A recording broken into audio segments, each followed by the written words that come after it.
Thanks for coming on, Ken. Yes, thanks for having me. Yeah. So for anyone that doesn't know you, do you want to do a quick 30-second elevator pitch on who you are? Yeah, absolutely. My name is Ken Kunkel. I'm a local broker owner of my own brokerage, Park Realty, and we service Edmonton and area, mainly focusing on residential real estate. And yeah. Perfect. Yeah. I think that was shorter than 30 seconds, but it's pretty good. It does the trick. Yeah. The funny thing with being a broker is we're licensed to do everything. So that's why I say specialize in residential. Yeah. So what happens if someone hits you up for a commercial deal or something like that? Do you have a partner that you kind of send them over to, a friend in commercial, or a two-way referral street kind of thing? Yeah. So I can do commercial, and I've done it, and I feel comfortable doing it, but it depends. I also want to spend most of my time focusing on residential and then growing the brokerage and our business. So it makes more sense just to refer it out. Even when we leased our office space, we used the listing agent, so it's a lot easier that way. Yeah. Yeah. You kind of want to stay in your own wheelhouse, right? Yeah. And then actually what comes to mind now is you're a BNI member, right? Yes. Yeah. I just figured that out the other day. When we were on that topic, I totally forgot to mention Mandeep's in BNI. Oh, are you? So nice. Yeah, when we do more work together, you can do a thank you for close business thing. Yeah. That's awesome. I didn't know that. Yeah. Yeah. And you said you used to be in it. Yeah, I did it in Saskatoon. Oh, wow. Yeah. Yeah, it is everywhere. It's worldwide. Yeah. I don't even think I told you this, but yeah, I moved here from Saskatoon. Oh, no, I didn't know that. Yeah. I lived there once when I was 6 for a year. We moved around all over the place, around Canada, so. Oh, really? I don't remember much. How come you were moving around all the time? Was it career change for your parents, or yeah, what was that? My father was he was in oil and gas, so wherever the jobs were, he just went to. So we've lived everywhere from New Brunswick, that's where I was born, Toronto, Saskatoon, Fort McMurray a few times, and a lot of places in Edmonton. Yeah. Yeah. So you just slowly creeping your way out west. Yeah. Until you finally landed on Alberta, the mecca of the oil field, eh? Yeah. So I got to know Edmonton really well because we moved around all the time. And then also we're always in new homes, so I liked homes a lot. And yeah. It was different. I think I counted by the time I had graduated and moved out, we had moved over 20 times in my life to different homes. So yeah. Wow. So you're not only a specialist in helping people move, but you've done it 20 times. Yeah. That's crazy. So were you an oil and gas guy too when you got out of high school? Because your dad was, or what did you do right out of high school? He did more heavy office stuff, up in management and stuff. And for Husky or Synovus? Yeah, well, when you're up there, you're kind of an independent contractor, and so you did estimating and cost control stuff. So estimating those big $1 billion projects, that's what you do. I've seen what he does on Excel spreadsheet, and it looks so boring. I couldn't do it myself. But yeah, no, I was more into construction. I got my ticket in scaffolding, so I became a journeyman in that. I did heavy duty mechanics right out of high school. And then I went to NAIT for construction engineering technology to learn more, to get into that construction manager, project manager position. And then the recession hit in 2014. And then I realized too, because at the time I was a foreman at the job I was at, that I didn't really actually like moving up the ladder. Because if anybody who's ever worked heavy industrial, you're kind of just a number. It's a little demoralizing. Yeah. There's a huge dad joke you missed there, and it was moving up the scaffold. Oh, you know what I mean? Yeah, the corporate ladder. Yeah, the corporate scaffold. Yeah. And trades is funny because you'll have a superintendent at a job, and then a year later you'll see them, they're back on the tools. Nobody actually stays up that high for that long. So it's weird. It's kind of a backwards career sometimes. Yeah, so obviously if you're in the trades doing mechanics and scaffolding, it's a pretty big jump to do real estate. The worlds aren't really super closely related, right? No. So how did you even land on real estate in the first place? I've always liked real estate. There was this TV channel in the 90s that some people might remember, and you put on this TV channel and roll through the whole MLS of all the homes for sale, and it'd just go really slow. I think it was 7 or 8, and I would just sit there and I'd watch it. And really, my parents probably thought I was crazy. Yeah, I'd just sit there and I thought it was the most interesting thing ever. I was wow, look at all these different homes. And then when I was doing the construction engineering technology thing at NAIT, you learn about industrial, commercial, and residential. And I was always just fascinated with residential. So I didn't like commercial or heavy industrial. Yeah. So your calling was there at 7 or 8 years old, just like watching the TV, eh? Yeah. It was a weird. I wish I could find a photo of like that chapter or that TV channel just to see what it looked like, but I remember it. I was so tiny, but yeah. Yeah. So I guess if you liked real estate a lot, and then you weren't, or if you were doing stuff in like mechanics and in scaffolding, I'm assuming that, like, some people get into it not really knowing it's like almost like a sales job, at least at the beginning, right? Oh yeah, Sort of very sales focused. Is way different than what I thought it would be.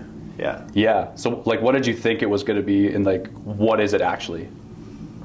I don't even know if I had any idea of what it was going to be. I just thought it would be a lot of fun, and I needed a change, and I went for it, and yeah. I don't know if I actually had like an idea of what it was going to be like.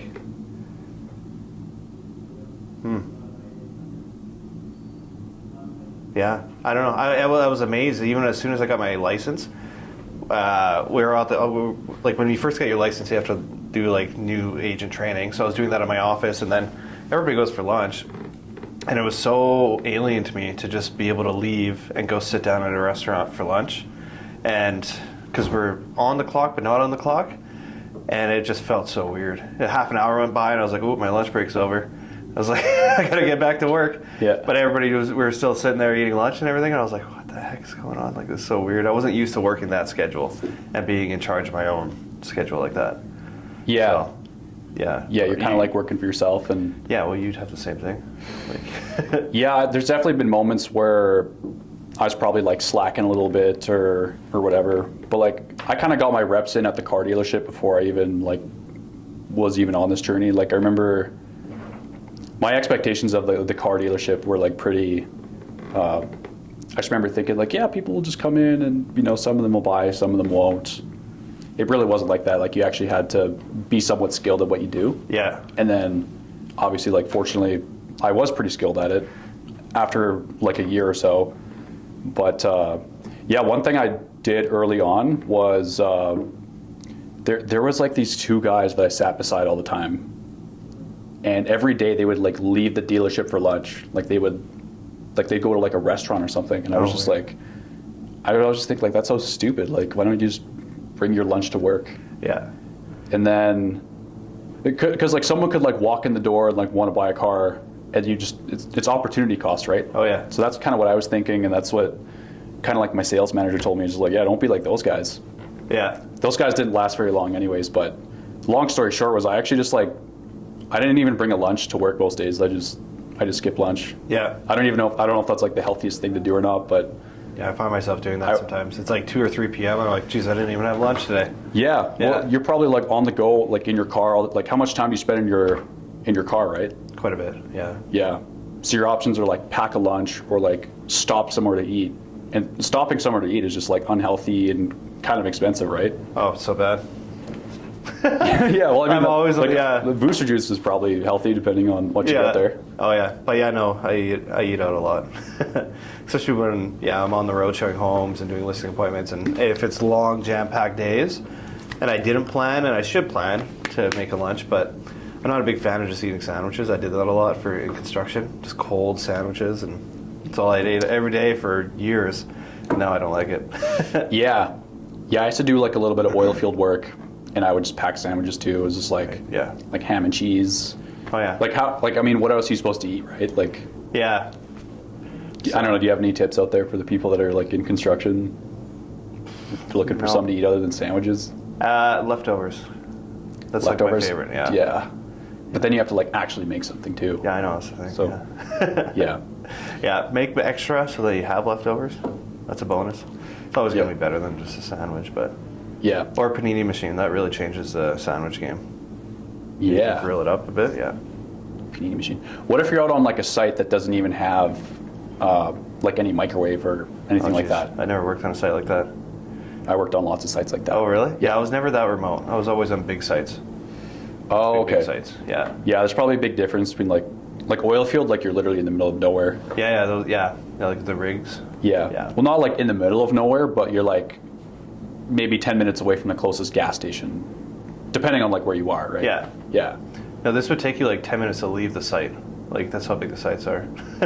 Yeah, some of them. Yeah, so there's like multiple lunchrooms everywhere. Everybody has like their own lunchrooms, and then there's like big buildings. Yeah, it's weird. I remember as a kid growing up, when you drive past all the refineries around Edmonton, you're like, wow, that must be insane being there. Yeah. Then you go there, and most of it is just a refinery, and then everybody has their lunchroom. But yeah, it's interesting. And there is one, the Suncor one right next to Sherwood Park. The big lunchroom, because everything's bomb-proof there. They're actually pretty smart about it at Suncor. So all the lunchrooms, all the offices that they're in are bomb-proof. And it's so bomb-proof that you don't get any cell phone reception, which is funny. So you have hundreds of guys eating this one lunchroom, and nobody can be on their cell phone. So they actually play cards and read books and talk to each other like normal humans. Like what people did in the 90s? Yeah. Yeah. And it was actually... I got to know people a lot better because you're actually talking to people, you're playing cards, you're reading books, or doing whatever, and nobody's cell phones worked in there. So, but it was kind of good.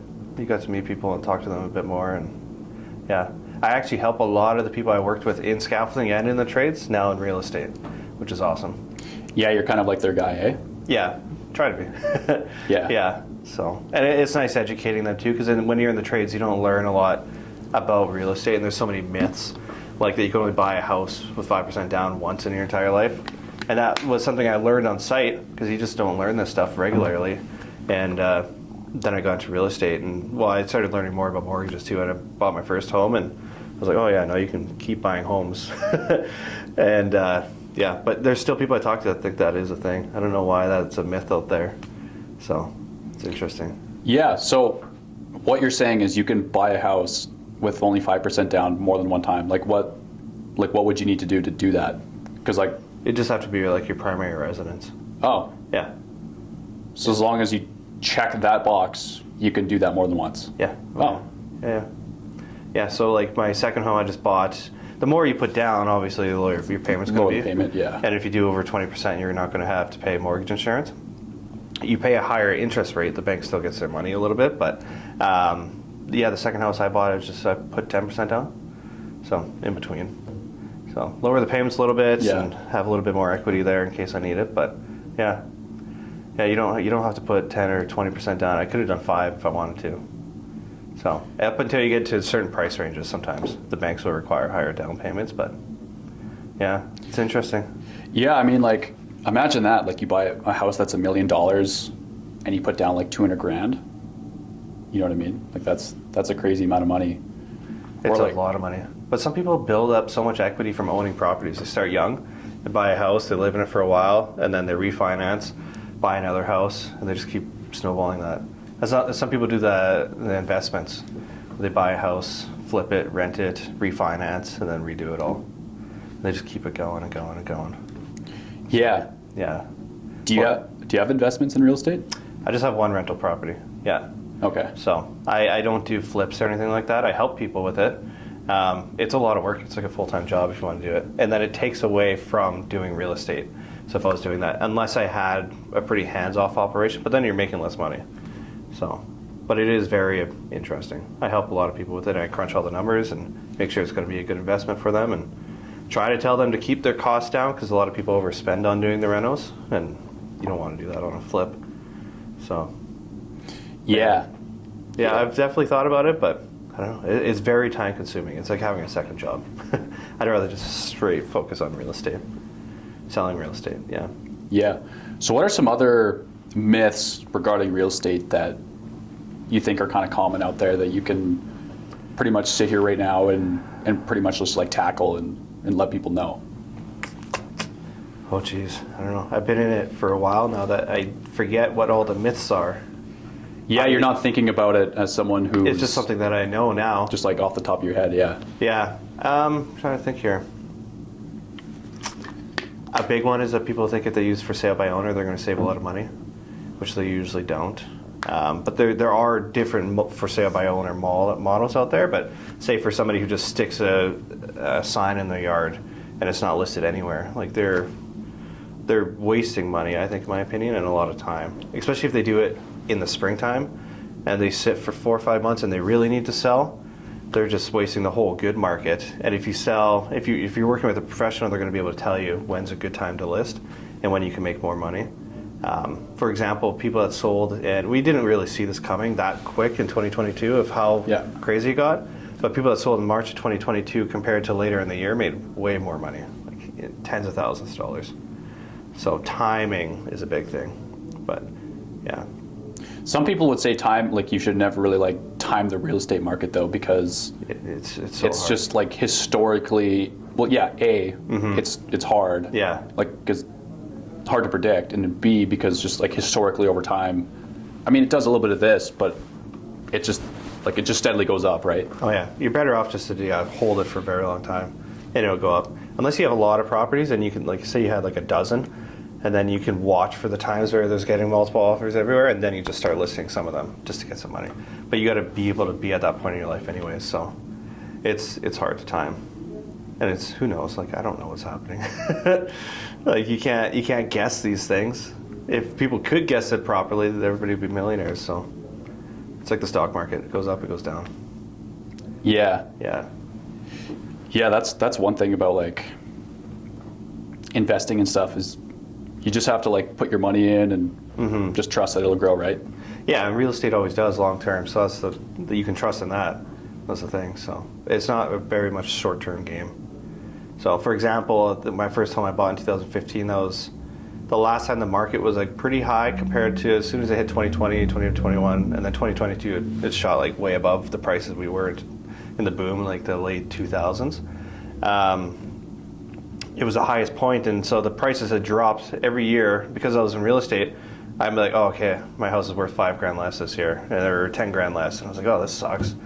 And then all of a sudden 2020 and 2021 hit, and then it started going up, and it was worth more than what it was. And then in 2022, it was worth $45,000 more than what I paid for it.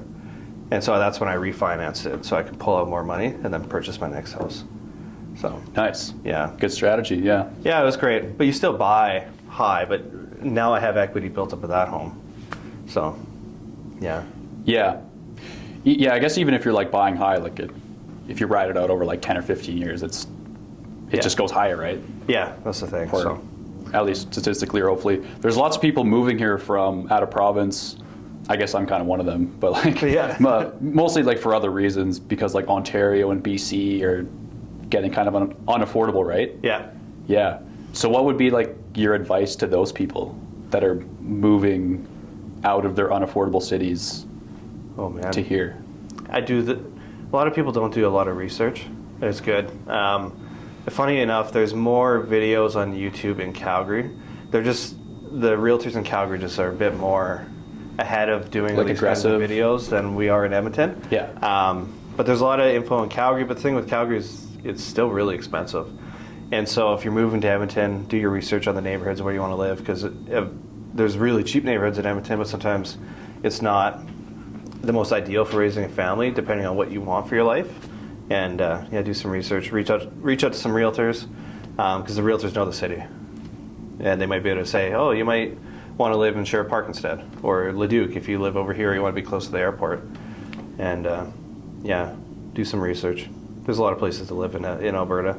Red Deer is also growing pretty quick, which is an interesting one. Yeah. I was at the gym the other day, and I was chatting with some guy, and he said he just moved here from Ontario because like the prices were getting out of hand there. Yeah. I was just like, don't bring that shit here, dude. Oh, they are. Yeah. So I think it's not like here yet, but it'll probably be here in like the next 6 to 12 months. Like, is that kind of what you guys think too, or what you think? Yeah, I don't think it'd be as insane as what we saw in 2022, the prices going up. But there's not a lot of inventory. Sellers that are on lower interest rates, they don't really want to give up a 2% interest rate. And some people are on like a 1.8. They don't want to give that up to go to a 5 to 6% interest rate. It just doesn't make sense. So they're going to hold out on listing for a couple of years. And so we're losing a lot of listings because of that, and then they just keep selling. And right now it's kind of a funny time because it's wintertime, it's super cold. So there are still some homes that have been on the market for 4 months, and then there's some that are coming on that are really a really good price, and they're marketed very well, and they're in really good shape, like the seller took care of it, and they're going quick. Like some of them get multiple offers still. And this is kind of what we saw leading up to 2022, but it happened so quick. Like even January, February of 2022 was insane.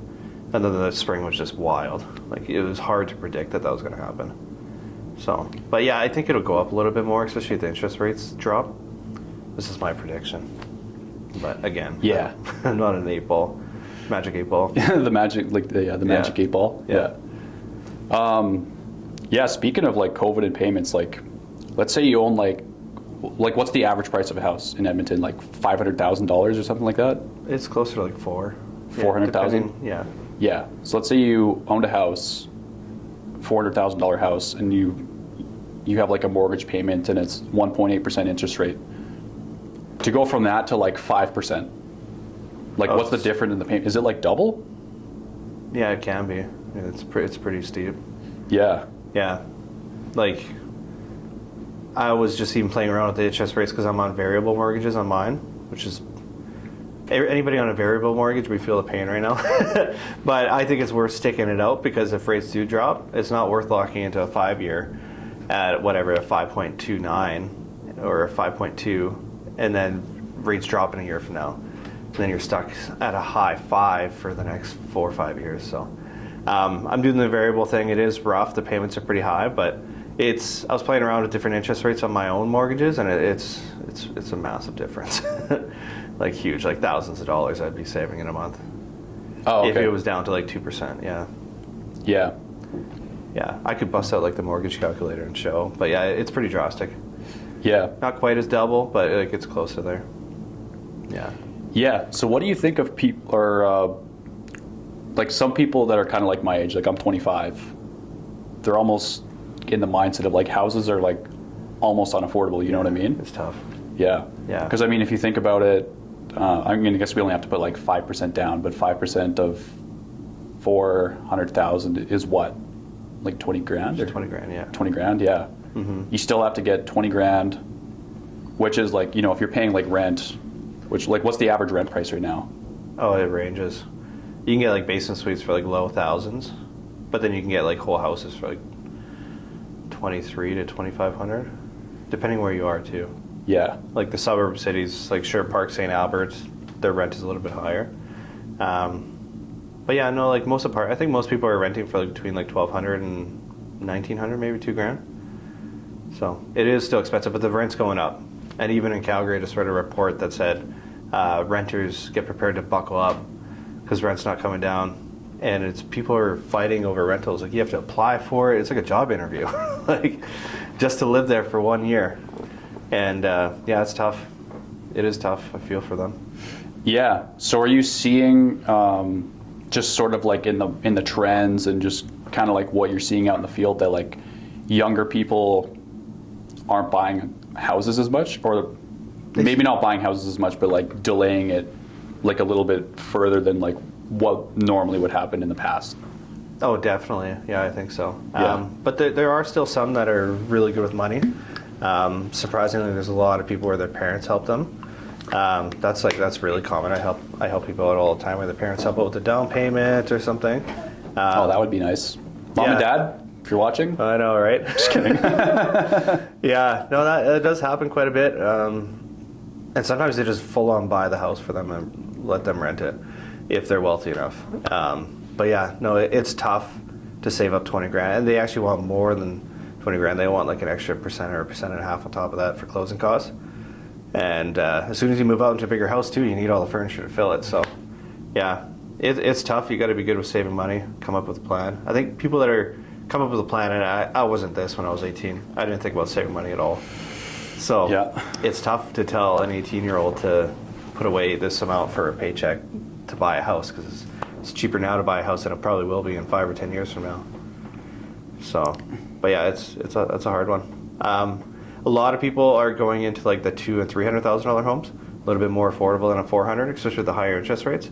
And so that's why you see so many townhomes and duplexes selling for a lot more than they did a few years ago. It's because they're way more affordable, and then anybody who's renting just wants to buy anything. Say they wanted to get a 3-bedroom detached house before for $400K. Now it's unattainable, and so they're like, well, I'd rather buy a $250,000 townhouse just so I can start building equity, and that's a good way of doing it. So you hold on to that for a long time enough, and if it isn't a condo, make sure you do a condo doc review, and just go through the sales history and make sure it's going to be a good investment for you long term. Because condos, you just have a little bit less control about. So. Yeah, I feel like condos are almost like a bad idea. Whenever I see them, I'm like, am I gonna have to pay fees? Like, are they gonna go up or down? Yeah. I mean, if they have a special assessment, which means like there's a reserve fund for a condo building, and if there's not enough money, or they choose not to use the money in the reserve fund to do the repairs, say they want to replace the drive or the parking lot, or do some repairs on the elevator, and it's hundreds of thousands, they'll divide that by the unit factors of the condo, and so every unit has a unit factor, and every condo building is out of 10,000 unit factors. So depending on how many units and tidal parking stalls and storage units, you'll get a unit factor, and then they'll divide that out of the cost of doing it. It's called a special assessment, and you have to pay it. So some people in high rises, they get hit with like $30,000 or $40,000 ones per unit for everybody in the whole building, all at once. And so they get loans sometimes, but so many people go into foreclosure, they just can't afford it. So like it can get that high, but sometimes it's only like $1,000. It's not too bad. Yeah, that's banana land. I know. 30 grand for like a house. Yeah. It's wild. But I mean, people that own acreages too, like if your septic goes, that's like a $40,000 replacement too. So things like that can happen on regular houses as well. So you just always got to save up money and be prepared for it. Yeah. It's not cheap owning property. Yeah.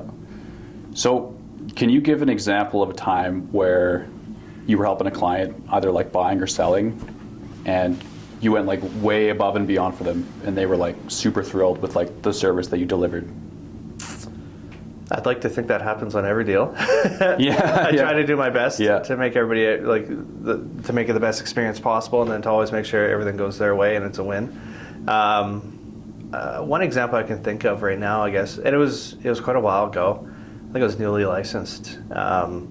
If people sign rental agreements in apartment buildings where they have a property manager, those lease agreements are really, really hard to break early, and they're going to go after you for the remainder of the rent for the rest of the rental agreement. But they wanted to buy a house, but they were stuck in this thing, and they were forced to pay out like 10 months of rent or something. And anyways, at the time, because I was newly licensed, I now realize it's property management type activities that I was doing. I was like taking photos, I was marketing it for rent for them, and but the property manager at that apartment building was just like terrible to deal with. And I was dealing with her, and she didn't want to let them out at all. And anyways, we did find a renter to take over their lease, but it took so much back and forth, so much extra work. And yeah, it's funny because now I realize that like, to do some of that stuff, you need a property management license, and I did it back then and didn't get caught, thankfully. But yeah, that was one example I can think of. So we got them out of their lease, got them into their first home, and I actually just helped them buy a house last year. We sold their first home and then moved them into a bigger family home. So from a small little apartment to now they got their full own detached house with an attached garage, and yeah, all within 5-6 years. Oh yeah, that must be nice having a garage. Yeah. Especially like last week when it was. Oh yeah. Yeah. Do you not have one? No. What? Oh yeah, that's right. I've actually never had one. Like, Ever? No. Huh. That's nice. Like my parents, like when I lived with my parents, like they'd park in the garage, but like, Yeah. you know, my vehicle would be outside. Yeah. Yeah.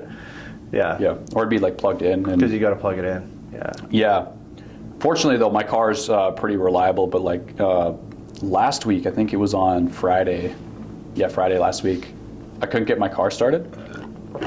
And I was just like I can't just like not have my car start. Like I got to go to work. Like I have like meetings to go to. Oh, so I tried troubleshooting it, and like the battery just wasn't giving her. So I think it was like 10 a.m. or something, and I was just like at my little like townhouse complex, and I just started like knocking on doors. And then there was like, fortunately there was like one guy, I saw his truck like running in front of his place. So I was like, oh perfect, like his truck's running. Yeah. So I like knocked on his door, and I was just like, yeah, can you give me a boost? He came out, he helped me. And the thing wasn't like just as simple as giving it a boost, because my battery's basically pooched. Yeah. Yeah. Oh. So and it was really weird because, or like just really fortunate because this guy had just like a car battery sitting in his house. He went and grabbed it, put it in my car, started it, and I was just like, oh, like I can pay you for the battery. And he was just like, no, we're gonna let it run for 30 minutes.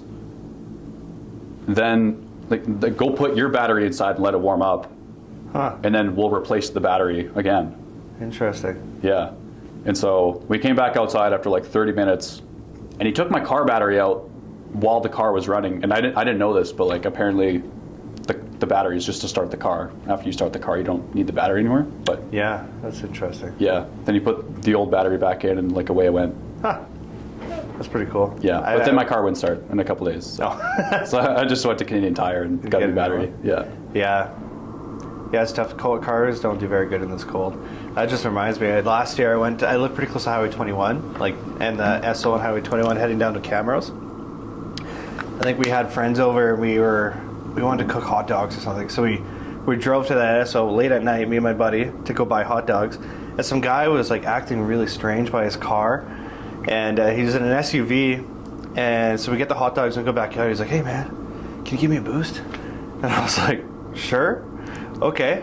And then he's like, "Okay, awesome. I got the cables and everything, and you're gonna have to go over here." He's like, "But I can show you my battery's inside the car. It's in the back seat in the floor." I was like, "What?"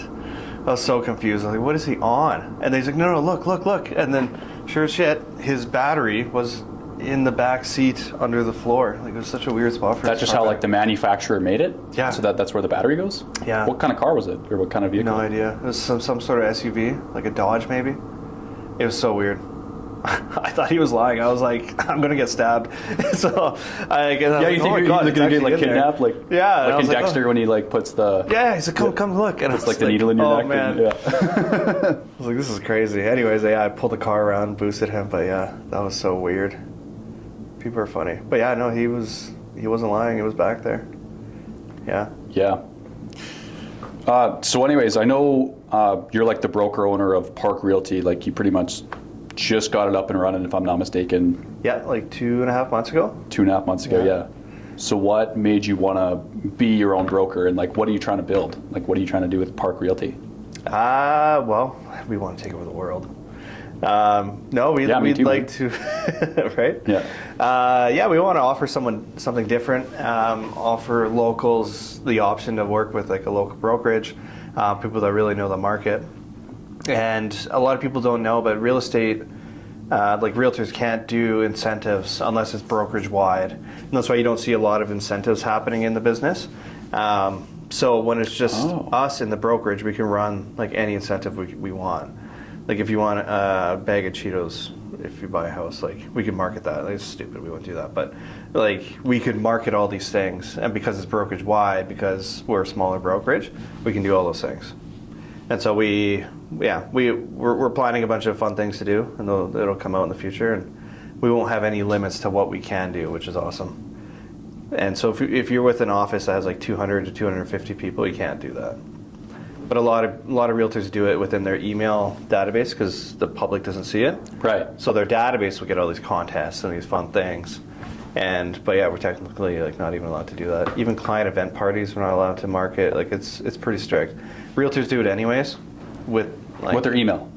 Yeah. Yeah, but some of them market it anyways, and then just take the fines when they come. So, but yeah, they want to crack down on it, but they also want to change some of the rules. So, but yeah, that was one of the reasons. Number two, we wanted to be like niche brokerage, and so it allows us to do that. Where so many of the other brokerages are like they're worldwide, they're huge, and then you're just a name at that brokerage. We wanted to build something a little bit more special.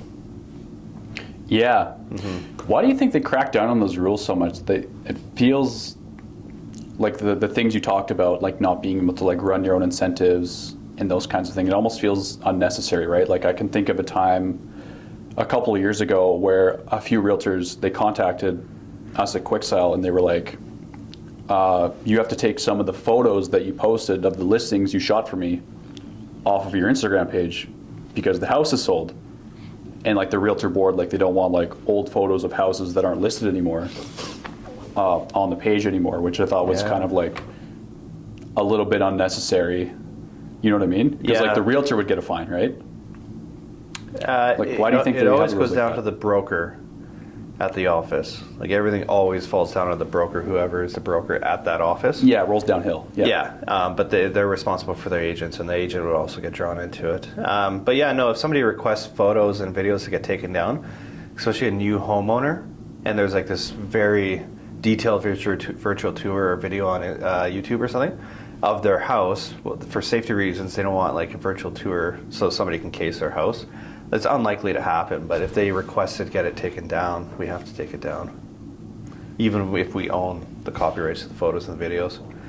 It's now their property, yeah. Yeah. I didn't mean like that specifically, like an example where the homeowner was mad, reached out to the realtor, reached out to us. It was like people at the real estate board going to brokerages and cracking down on like everyone at the brokerage. Oh. Yeah, they pick certain things to crack down on every year, I think. Like there was years ago we got, somebody reported us for not having our brokerage logo prominent on the first page on our website. So when you load a website, you know, you get the main page and you haven't scrolled down yet. Yeah. They wanted, at the time it was Remax, they wanted Remax, boom, right there. Just so they know what brokerage you're at. And you could scroll down the website and see that we were with them. But somebody had reported us or somebody saw it and did like a full audit on everything, all our socials, websites, everything. So they're pretty strict when it comes to that. But I haven't heard of that happening anytime lately. Is it Starlink? I know we got a time limit. Yeah. I think he's talking about your screensaver. Oh, I see. Okay. Yeah. Planets and Yeah, he's got the solar system in there, yeah. Yeah. But yeah, anyway, yeah, so Yeah. it's a pretty regulated industry. And we're self-regulated, so we're supposed to police ourselves for things like that. But a lot of people don't want to rat on their fellow members. But if it's something serious, everybody will. Like, nothing is detrimental to the public. That's the big thing. It's for and inducements and incentives. Sometimes people will come back and say that, well, they're incentivized or induced to purchase this home. And I know, it's like, it's probably rare to happen, but it has happened. And that's why they try to limit the amount of all that, unless it's brokerage wide and the broker approves it. Mm-hmm. Yeah, that's kind of a weird thing, because you would think that. I mean, maybe it's not technically in writing, or maybe this is not like technical, but it's kind of assumed, and everyone has to kind of take on the mindset that when you're a realtor, you're running your own business, right? Yeah. So why can't everyone just like literally run their own business? You know what I mean? They can if they start their own brokerage. Yeah, fair enough. Yeah. And I'm sure you want to like recruit people that probably like embody your core values, and you probably want to like build an asset, right? To now, sell one day maybe. Yeah, and that's the thing. It is an exit plan. It's worth something. You can sell it. Like, you're technically not allowed to sell a book of business as just a regular realtor, but the brokerage you can sell. So, yeah, it's it just opens more doors. It's definitely more of a learning curve and a lot more responsibility and liability. And but I personally think it's a lot more fun. It's been a fun journey. I'm excited for what the future holds. So, yeah, it just seems like anything we want to do, we can do, where we were limited before. Yeah. What are you excited for in 2024? Oh, man. There's a lot that I'm excited for. I'm excited for growing the brokerage. I'm excited for helping more families buy and sell homes.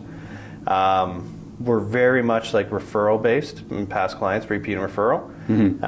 I think that's like the best to work with. I love working with the friends and family of all of my past clients, and I hope to do such a good job that they refer me to everybody that they know.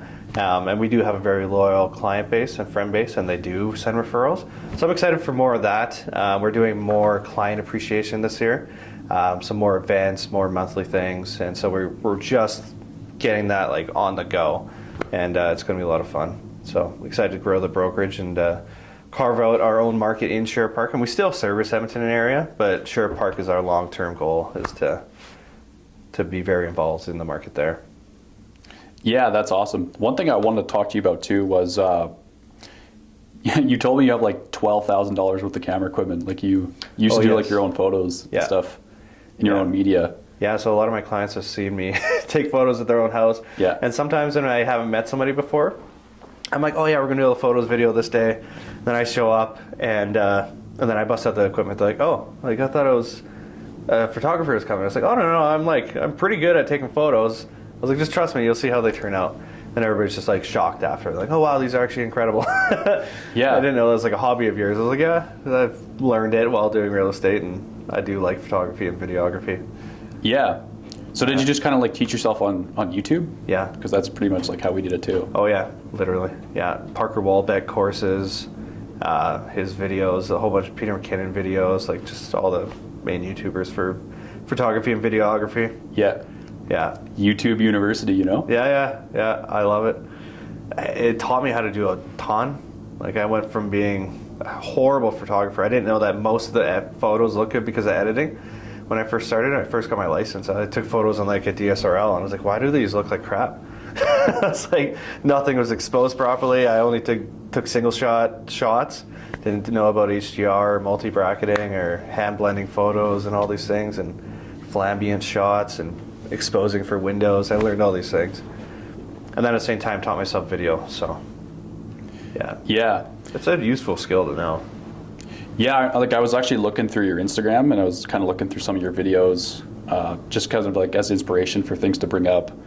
And I saw like in your videos, like obviously like the camera's just like on a tripod. Yeah. And nobody's holding the camera kind of thing. Well, because when you're by yourself, that's the best you can do is tripod. Yeah.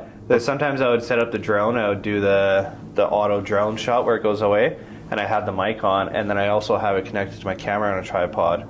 So it's picking up my audio, and I'm talking while the drone's going away. That was kind of fun. So, but yeah, you can only do so much when it's a one-man crew. Yeah. So my big thing is just outsourcing that now, and I like to be in the videos and talk more about the property. And I find it helps. Everybody's doing the same tours where it's mostly an intro and then the tour. And there's nothing wrong with that. It's great. But I think there's a bit more value to the videos where the realtor's in front of it talking about the home. And I think it's actually good to have multiple videos. To have the cinematic one where the realtor's not really talking. It's just a whole bunch of B-roll of the beautiful home. Like a short form, a vertical video. I think that's good to have too. That's under a minute, and then maybe a more detailed 5 to 10 minute walkthrough of the home. So to me, the more videos, the better, especially for the seller. Because everybody will get attracted to one video. If I see a 1 minute short that I really like, I'm probably going to click and see the longer video and get the full tour for the home, especially if I want to buy that house. So I think there's a benefit to it. Yeah, that makes a lot of sense actually. Mm-hmm. Yeah. The nice thing about like the short videos is they kind of take advantage of people's like attention spans. Yeah. Like they're not too long, and like they're kind of like they're just made for like TikTok and Instagram, right? Yeah. Yeah. Yeah. So. But for the last year, I've done 2 videos for almost pretty much all of my listings. So I do the short form one, and then I do the more cinematic horizontal one for like YouTube. And one that I would like to do is the third one is like a walkthrough video where it's a lot more detailed and talk about the home and the best features about the home. I also like those lifestyle shoots where if it's like an acreage and then it's like B-roll, the family enjoying a fire and they're roasting marshmallows, and then they hop on the quad and they're going for a ride. Or if it's a lakefront property, they're like out there, they're fishing. Like I think that's super cool. They take longer to shoot, way longer. And sometimes if you don't have good actors, you might have to hire them, but or just do it, get your clients to do it. Yeah. Yeah, get your like family or something. We actually did one in December where the realtor, he just got like his family or whatever, and he's like walking his dog at the park, and then he's like going into the wine store, then he's going to the grocery store, then he's going to like the little like doggy daycare with his dog. Yeah. And then he like pulls up to the house in his Tesla. And then he gets out, he like greets the rest of his family, and they're like playing a board game and like dicing tomatoes in the kitchen and stuff like that. I think that's amazing. Yeah. Yeah. Because it shows what the life is like in that area in the community, and that's super valuable for selling a home. A lot of people will buy a home just to be in a certain area because you live a different lifestyle. Yeah. I like that. So what are kind of like the best areas to be in like the Edmonton and Sherwood Park area? Or I guess, is there any like specific part of Sherwood Park that's good to be in, or not really? Is all of Sherwood Park pretty good? It's pretty much all good. Yeah. I mean, there are some areas where maybe it's not as nice as some of the other areas, but I'd say overall it's a very great community. Same with St. Albert, Spruce Grove, Leduc. Like everywhere is going to have their little pockets that aren't that great. Edmonton's a bit more noticeable because it's such a big city, so the pockets are a little bit bigger. But yeah, I don't know. It depends on what you want. Some people want to live in like older fixer-upper homes close to the river valley because they want to run and bike in the river valley every day, and I think that's awesome. Some people don't. They want to live in a $2 million house in Windermere because they love that area. And I think, too, Edmonton is very diverse, but there's certain neighborhoods that are more culturally diverse than others. And so, depending on where they're from, they might want to live over there because there's more shops that cater to them. So, yeah. One neighborhood I think is pretty awesome is Lake Summerside. It's pretty cool. They have that man-made lake, and it's like a beautiful beach, and there's the community house, and the water is super clean. People enjoy it in the summer. And then they had the Grand Boulevard that leads up to the beach. And I would say it's probably by far the busiest street in Edmonton for Halloween. I've heard of them getting about 1,000 to 2,000 kids per house, which is insane. So when I sell homes on the Grand Boulevard, I tell my clients, I was like, it's like an investment, because come Halloween, you got to decorate, and you have to buy like over $1,000 worth of candy. So just get prepared that it's going to be insane on Halloween, and pretty busy on Christmas too. So it's a pretty cool area. I like Lake Summerside a lot. Yeah, that's awesome. But I like acreages. That's my. I think acreages are my favorite. Have you ever lived on an acreage, or? Yeah, I live on one right now. Oh, okay. Yeah. That makes sense. Yeah, and I lived on one before, but yeah, I love it. Nice. It's good. Yeah. So, so if anyone's looking to buy real estate, sell real estate, or join your brokerage, like what's the best way to find you or like reach out to you? Oh, you can just Google my name. I'll show up. Yeah, but my phone number is 780-993-1199. My email is ken@sherwoodpark.ca. Yeah, I'm happy to chat anytime. Yeah. Ken Kunkel at Park Realty. Yeah, thanks guys. Yep, thanks for watching. Alrighty. Cool. Yeah. Fun.